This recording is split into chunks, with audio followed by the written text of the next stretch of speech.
Edge rusher was a low-key need for the Minnesota Vikings in the 2022 NFL Draft. Even though you have Daniil, the real deal hunter, you have Zadarius Smith, you have DJ Wanham, etc., you can never have enough dudes who can get the quarterback. Now, the Vikings did draft former Golden Gopher Usezi Otomehu in the mid-rounds, but he's a little bit more of a 5-tech. I think that he's more of a dirty work, meat and potatoes type player, team-first dude, but you need that guy on the edge, the guy that can create his own shot, the guy who can just get to the quarterback, and the Vikings picked up two of them as UDFA, Zach McLeod out of the U, as well as Luiji Vilain coming out of Wake Forest. Now, it's spelled Villain, but it's pronounced Vilain. It's one of those like 101 Dalmatians, Cruella de Vil, where it's devil. I mean, come on, man. But Waluigi, he's phenomenal, man. Because the more that I research on this kid, the more that I get excited that the Vikings got themselves an absolute gem as a UDFA. So let's talk about Luiji Vilain today. Background: 6'4", 252, born in Ottawa,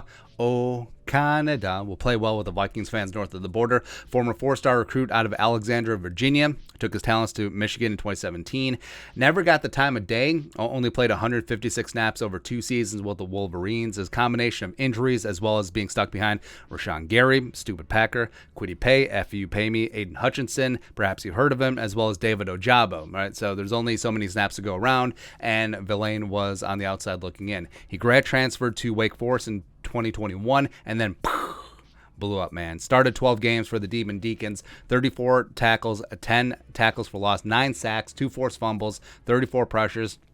And, you know, people talk about caliber competition. He was playing the ACC, man. There's NFL offensive linemen there. He was getting heat on Sam Howell and Kenny Pickett, man. So, yeah, don't give me that. Don't give me all that nonsense, man. He had an 81.8 PFF pass rushing grade, played both sides of the field, left and right, played defensive end, played wide 9, played 5-tech. Also, about a 6 of his snaps, about 14% were standing up as a linebacker. So you love the versatility, and I think that he's going to bring some stank on the edge in Ed Donatell's system. He tested very well, 8.85 RAS, great agility, great acceleration, which shows up on tape. He's got a motor. Kid just gets after it, man. A great use of hands, dip and rip, legit power. Like especially when he's coming out of a stance in a wide 9, just bull rushing that offensive tackle. Oof, come on, man. He certainly punches above his weight. And if you look at the Vikings' defensive depth chart, in terms of edge rushers, in terms of guys that are going to fulfill that stand-up role, where Ed Donatel has talked about, where Smitty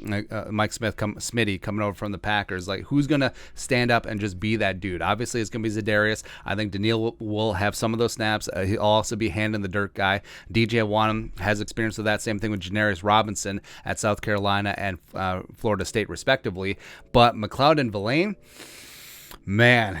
I think that there is a very good chance that either one of these guys could make the roster at minimum practice squad. And then you have these developmental edge rushers where, I mean, who knows what's going to happen after this year with Daniil Hunter and Zadarius Smith, because Zadarius' contract, even though it's fluffed up to make the numbers look good for the agent, it's really a 1-year deal. So if Zadarius isn't up to snuff, or if his back, knock on wood, acts up, he could be gone after the season. Daniil Hunter, it really is an S or get off the pot moment, because it paid his roster bonus, but the Vikings have a decision. They either have to pay him or trade him next offseason. So who knows? Who really knows what's going to happen on the edge? And I do think that McLeod and especially Vilain have a real opportunity to make some hay as the Vikings transition on defense, because a lot of these guys are going to be playing in new positions where Vilain is going to come in. It's a spot where he's played with a plum at Wake Forest as well as at Michigan, and he can get after it. And I think the Vikings got themselves an absolute value, because looking at a lot of the draft reports, like if Vilain had been a late day 3 pick, maybe even 6th or 7th round, like no one would have batted an eye. Be like, yeah, that does make sense. A guy can get to the quarterback. But he's a classic late bloomer. Again, never got the time of day in Michigan. Really blew up at Wake Forest and did well testing-wise. So now the Vikings are betting on trades. Vikings are betting on, hey, even though he was a bit of a 1-year wonder, we can mold him, we can use him, we can play to his talents. If he does make the roster, and if he is on the active game day 46, we can get him a handful of snaps as a guy who can play some special teams and just gets after it. Just get him on the field and get the quarterback, because, again, you can never have enough dudes with a nose for the football, and Luiji Vilain certainly is that guy. So I'm pretty fired up. Like Vilain, McLeod, I love it, man. I love it because the Vikings defense, this draft and UDFA class could completely change things. Yeah, as you're changing schemes, just bringing in fresh talent for exactly what you want them to do in the new scheme. So, plus he's hungry, man. Like, you know that he is. I mean, he was a 4-star recruit. He went to Michigan and just never found his spot, right? So that has to eat at him. And then he went to Wake Forest and just got it, man.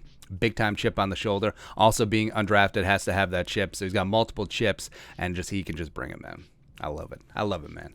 But your thoughts are our thoughts. Vikings may have a gem in undrafted edge rusher Luiji Vilain. Let us know your thoughts and our thoughts in the comment section below. Subscribe for daily Vikings takes. Want to support the work? Put a little something in the Venmo. But until next time, Skull Production Value.